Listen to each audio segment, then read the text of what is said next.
Welcome to Stoughton Health Talk, where we're talking about a series on forgiveness. I'm Melanie Cole, and today this part is about forgiving yourself.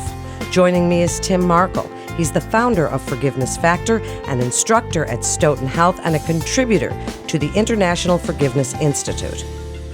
Tim, it's a pleasure to have you with this series. I just feel this series is so important, and you have such great advice and such a soothing voice to go with it. So, now we've talked about preparing and doing the work and getting ready. Now, what if we need to forgive ourselves? What can we do when our resentments and our anger are directed inward? Well, you would be surprised at the number of people who come to my course on forgiveness and realize that the person that they have most resentment against is themselves. I didn't realize that in the beginning, and so now I've added a whole session on self-forgiveness because this is something so many people are struggling with. So a couple of things that I start off with is, number one, asking people, have they ever had anybody show them mercy or compassion? And they usually say, yeah, people have been nice to me. And I said, well, have you ever shown mercy or compassion to someone? And they're like, oh, yeah, of course. I'm like, okay, what did it feel like when you received that compassion, and what did it feel like when you gave that compassion? And then I sit there and go, okay, so what is preventing you from giving yourself that compassion? You know what it feels like to give it. You know what it feels like to receive it. You have the capacity. It's going to be the decision that we then have to work on. Some people we talk about, do you sense that you have inherent worth?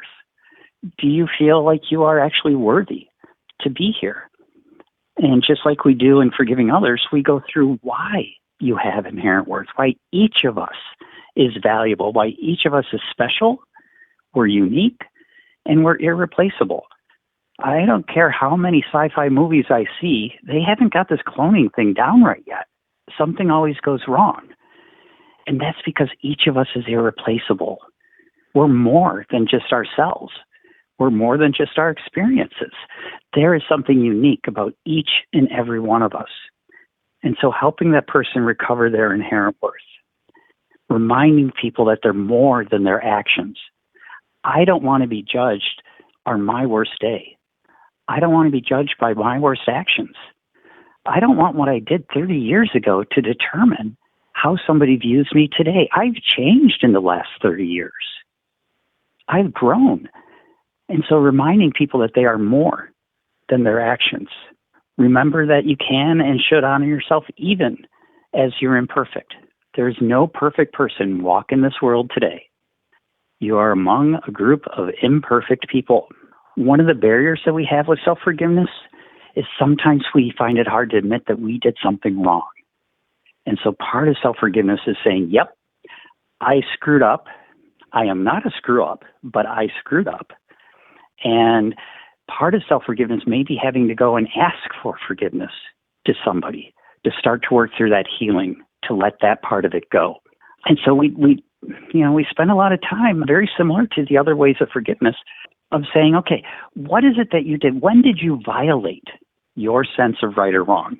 Because we have to be careful that we're not basing our judgment of ourselves on what other people's standards are. The self-forgiveness comes about when I have violated my standards of right and wrong. I have done something that I am sorry for, that I regret doing. Well, can I understand why I did it? Not to let me off the hook, but to show my humanity to myself. Wow. Now, I think, Tim, that women especially will see ourselves so much in what you just said.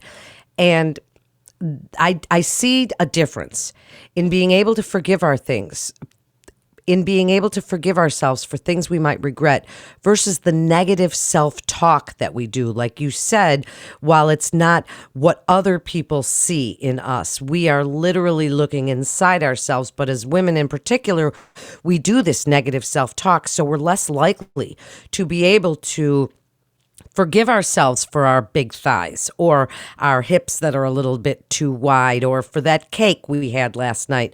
You know, for us, we talk ourselves into these frenzies. We look and say, oh, that's awful. How could we have done that? And yet all of this ties together to being able to love yourself, accept yourself, and know that, as you say, none of us are perfect and we all have flaws.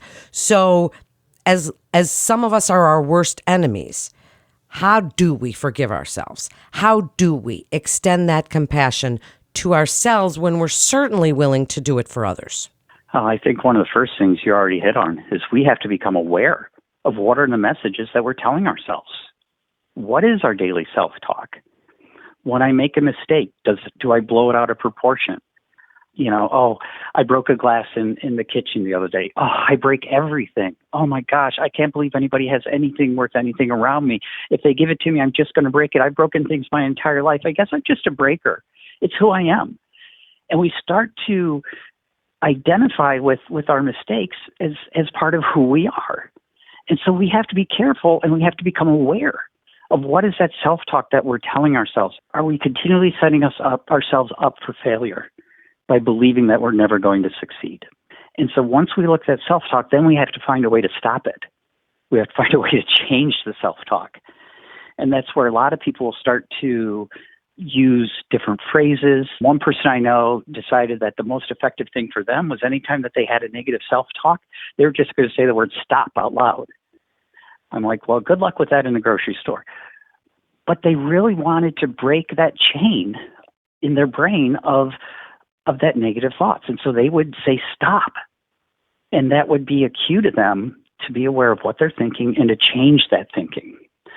It sometimes goes back to the fact, do we believe that we are special, unique, and irreplaceable? Because if we believe we're not worthy, then we're not going to be interested in forgiving ourselves. Why should we? But the truth is we are worthy.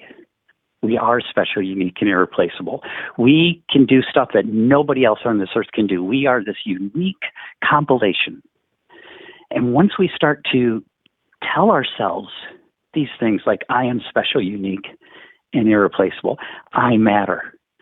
I can make a difference in this world. I am not a failure.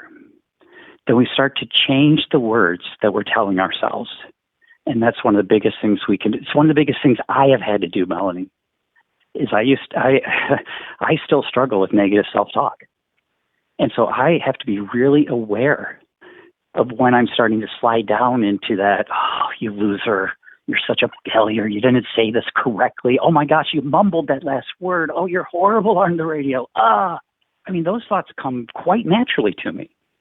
And so I need to watch them, be aware of them, and then change them. Wow. So we definitely all do need to do that. We need that awareness because we can't change unless we recognize it, right? That's the whole message. Give us your final thoughts on forgiving ourselves and how we can start right now after this podcast, looking at anything that we berate ourselves for, that we don't forgive ourselves for, that we blame or regret. What we can do, Tim, right now today after this podcast, and to start forgiving ourselves and moving forward with a much more positive self-view of ourselves, because we cannot take care of the people that we love unless we take care of ourselves. And I think what you're talking about in this particular segment is one of the most important things we can do for ourselves. So if I had to tell someone what they wanted to do right now, number one, I would say start to track your negative thoughts. Start to realize how you are putting yourself down. Two is find how you tell your story. Can you tell your story in a way that doesn't make you the villain? Can you tell your story where you are an overcomer? Because I can guarantee that everybody out there has overcome something. So find out what your negative thoughts are telling you. Find out where your strengths are and the things that you have done well. Start to repeat to yourself over and over, you are special, unique, and irreplaceable. Just start to overwhelm those negative thoughts with the positive words, and it'll help make a difference. I certainly agree, and I think I've often tried gratitude and trying to turn those intrusive thoughts around and say, I think this about myself, but man, am I lucky. And gosh, I have it so well and we're blessed. So I think gratitude kind of may help us in that respect as well. And Tim, you just have such great advice. And we look forward to future podcasts in this series on forgiveness that we're doing with Stoughton Hospital. That concludes this episode of Stoughton Health Talk. Please visit our website at stoughtonhealth.com and forgivenessfactor.org for more information and to get connected with one of our providers. Share this show, this whole series on forgiveness, with your friends and family, because we're learning from the experts at Stoughton Hospital together, and it's so important now of all times that we learn this whole thing about forgiveness, forgiving ourselves, forgiving others. So listen to the series, share it with your friends. I'm Melanie Cole. Thanks for listening.